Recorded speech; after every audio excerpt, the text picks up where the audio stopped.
Hello people, ఇది మా అమ్మ చేతి మాగాయ పచ్చడి. ఎంతో ఫ్రెష్గా చేసిన మాగాయ పచ్చడి.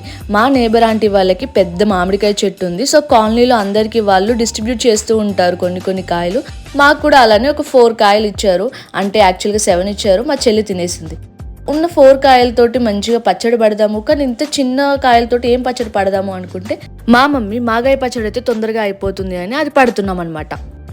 మ్యాంగోస్ని ఫ్రెష్ వాటర్లో కడిగేసి మంచిగా పీల్ చేసి కావాల్సిన షేప్లో కావాల్సిన సైజులో ఇక్కడ పీసెస్ అనేది కట్ చేసుకుంటున్నాం అనమాట. అది మన ఇష్టం, మాగాయకి ఎలాగైనా కట్ చేసుకోవచ్చు.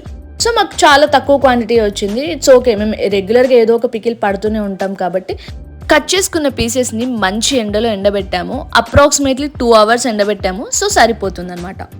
సో ఎండిపోయిన తర్వాత పీసెస్ అనేవి ఇట్లా దగ్గరికి వచ్చేసి ఇట్లా ఉన్నాయన్నమాట. డ్రై అయిపోయిన ముక్కల్లో మంచి పచ్చికారం వేసుకుంటున్నాము. చాలా ఫ్రెష్ కారం ఇది.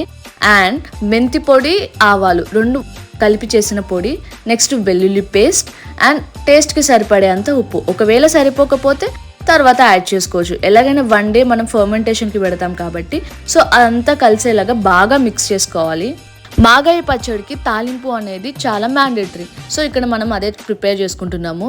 కొంచెం మెంతులు, ఆవాలు, జీలకర్ర, ఎండుమిర్చి అండ్ మంచి టేస్ట్ రావడం కోసం కొంచెం ఇంగువ, అన్ని తక్కువ క్వాంటిటీలోనే తీసుకున్నాము. సో తాలింపు చల్లారిపోయిన తర్వాత ముక్కల్లో వేసి మిక్స్ చేసుకోవాలి. అంతే, రుచికరమైన మాగాయ పచ్చడి ఇక్కడ మనకి రెడీ.